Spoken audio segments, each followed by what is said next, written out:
Strategy लिए हैं data entry में हेरफेर, और डाटा एंट्री में हेरफेर करने के लिए डाटा एंट्री करने वाले लोग कॉन्टेक्चुअल को यहाँ दिया गया है, डिप्लॉय किया गया है। और जो डिप्लॉयमेंट किया गया है, ये देखिए, ये महिला जो है सुकर्णा जो है, ये पानपुर पंचायत के कॉन्टेक्चुअल डाटा एंट्री करने वाले।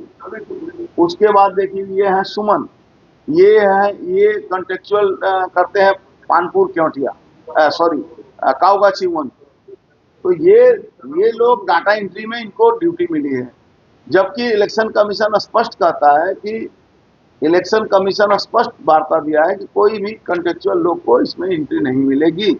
इसके लिए कई लोगों की नौकरी जा चुकी है, लेकिन ये साहस देखिए डीएम और ये मरिया हैं यहाँ के एसडीओ कि इस तरह से वो घटना को अंजाम देने की कोशिश कर रहे हैं। और 3 लोग ऐसे हैं जिनका यहाँ होना नहीं चाहिए, बलराम सरकार, शफीकुद्दीन, शुभ्रांशु सिन्हा, ये लोग हैं आपको गवर्नमेंट एम्प्लॉय टीचर हैं, वेस्ट बंगाल गवर्नमेंट के टीचर हैं। ये तृणमूल के उनकी जो कमेटी है, उनका जो यूनियन है, उसके सदस्य हैं, पदाधिकारी हैं। फिर इनको लाया जा रहा है यहाँ पर, जबकि सुप्रीम कोर्ट ने स्पष्ट कर दिया है कि कोई भी जो इलेक्शन कमीशन का जो डिसीजन है कि हम बैंक कर्मचारी, हम सेंट्रल गवर्नमेंट के एम्प्लॉय से सारा काम कराएंगे, उसको रोक नहीं सकता है। तो सुप्रीम कोर्ट के आदेश के बाद भी ये काम लोकल लेवल में, लोअर लेवल में डीएम और एसडीओ के माध्यम से कराया जाए।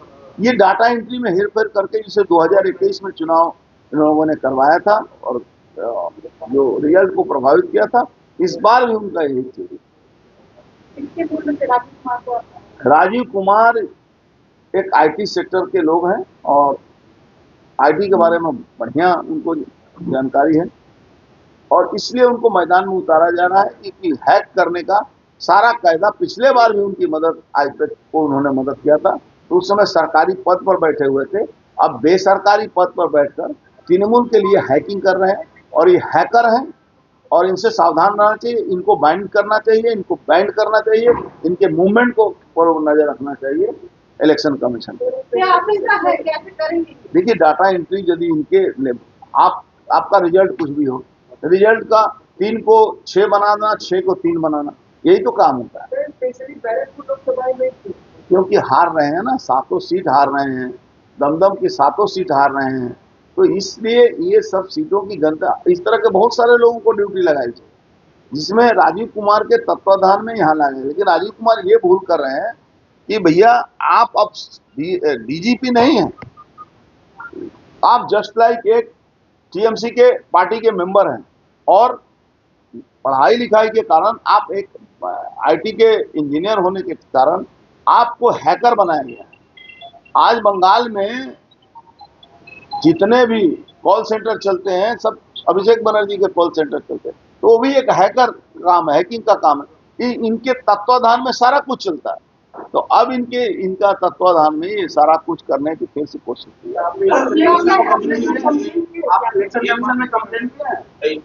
चुनाव के पहले कोरोना केंद्र के बाहर इतना दबाव डाल रहे हैं कि ममता बनर्जी बैठ गया है कि पहले ऐसा कोई, ये डर का माहौल है, और वो अपने कर्मियों को ये थोड़ा एंथू देना चाहती हैं कि कर्मी उनके गिनती में जाएं।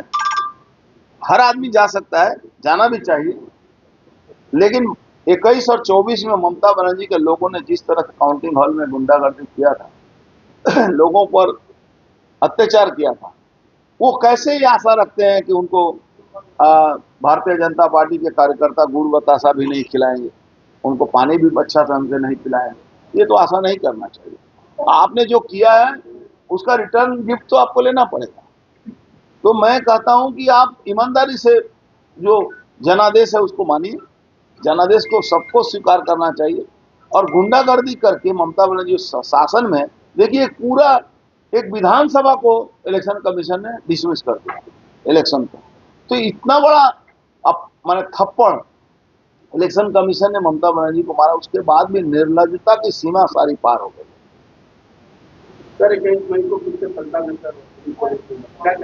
वो तो दिया भाई, आप सुनते नहीं हो क्या?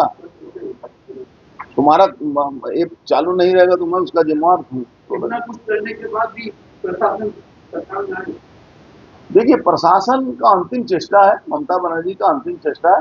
ममता बनर्जी चेष्टा करने में तो माहिर है, लेकिन वो सिर्फ इसलिए कर रही हैं कि आप चुनाव के दिन, काउंटिंग के दिन, देखिए चुनाव के दिन तो 10 बजे से लोग गायब थे, एक भी टीएमसी या कार्यकर्ता 10 बजे के बाद रोड पर नहीं था। अब गिनती बचा है तो गिनती के लिए पहुंचे हुए हैं कि कैसे उस सिस्टम को ये किया जाए, अल्टर किया जाए। तो ये चेष्टा इलेक्शन कमीशन में ऑलरेडी हमारा शिकायत जा चुका है, और निश्चित रहिए इनके सारे प्रोग्रामिंग को हम लोग विफल। देखिए, इलेक्शन कमीशन तो कर ही रहा है, अब उनके तत्वाधान में उनकी जानकारी देने के लिए हम लोग कर रहे हैं। ठीक है, देखिए 21 मई को रिपोलिंग होगी। ये ममता बनर्जी को एक करारा थप्पड़ इलेक्शन कमीशन ने दिया है कि गुंडों को और लुटेरे को लिए कोई जगह नहीं। सर वो जो ऑफिसर जो आए थे वो तो उनको यहाँ पे चार्जेस दिया था, उससे वो जो वहाँ पे जो कैंडिडेट है वो बोल रहा है कि नहीं पूछ पाओ। देखिए, ये फिल्म का डायलॉग और वो प्रैक्टिकल हीरो है, मत पंगा लो उससे, पंगा लोगे तो महंगा पड़ेगा। सर क्या इलेक्शन कमीशन फेलियर है सर? इलेक्शन कमीशन को फेलियर यदि रहता तो पूरा चुनाव नहीं कराता। আমার মনে হচ্ছে এটা ভুল ডিসিশন। একটা পুলিশ অফিসারের কাছে বন্দুক না থাকলে কিদের কাছে একটা সূচনা দিই, কাল রাত্রি 12টা পরে 12টা 10-15 হবে আমাদের ব্যারাকপুর সাংগঠনিক জেলা সেক্রেটারি কুন্দন সিং গ্যারুলিয়া থাকেন, তার বাড়ির উপরে কালকে হামলা হয়েছে, এক রাউন্ড ফায়ার হয়েছে। ওখানে তৃণমূলের ক্রিমিনাল গুন্ডা ওই গোলু আর আমন এই ক্রিমিনালরা তার উপরে হামলা করে গুলি চালায়। আমি তাদের উপরে হামলা করে গুলি চালায়, এক রাউন্ড ফায়ারিং করে। ইলেকশনের দিনও এদেরকে কিন্তু পুলিশ ডিটেন করেছিল, আবার ছেড়ে দেয়। এই আমি আকাশ চৌধুরী, এলাইস গোলু, অমন চৌধুরী এদেরকে মানে প্যাট্রোনাইজ করে সোমনাথ শ্যাম যে তৃণমূলের যে এখানকার, এরা ড্রাগ প্যাডলার সঙ্গে জড়িত আছে। অভিষেক যাদব তার নেতৃত্বে এইসব কালকে ঘটনাটা ঘটেছে। এটা গ্যারুলিয়াতে হয়েছে। রাম মাড়িয়া বলে একটা জায়গা আছে, সেখানে রাম মাড়িয়া এই জায়গাটা হয়েছে। কালকে ওর বাড়ির উপরে হামলা হয়েছে। আমি সব আপনাদেরকে দিয়ে দিচ্ছি ভিডিওটা। এটা তৃণমূল কংগ্রেসের যে ওখানকার প্রার্থী ছিল প্রিয়াঙ্কু ভট্টাচার্য, তার ইনস্ট্রাকশনে, পার্থভৌমিক ইনস্ট্রাকশনে এই যে ভয় দেখাবার জন্য যাতে কাউন্টিং এ বিজেপির কর্মীরা না যায় তার জন্য এই চেষ্টা হয়েছে। কুন্দন তো সেক্রেটারি আছে, কাউন্টিং এ যাওয়া মানে কুন্দন তো সেক্রেটারি আছে, ওখানকার লিডার আছে। আমার ভয় দেখাবার জন্য কর্মীদের, লিডার বাড়ির সামনে গুলি চলে তো কর্মীরা ভয় পাবে। কিন্তু যারা করেছে, যারা করিয়েছে তারা কিন্তু ভুল গেমে ভুল করলো। এই কাজ করে ব্যারাকপুরে পলিটিক্স করা যায় না। এটা এরা যারা জানে তারা ভালো করে জানে, যারা না জানে তারা ভালো করে জেনে নি। এক রাউন্ড গুলি চলেছে, পুরো ভিডিও আমি আপনাদেরকে পোস্ট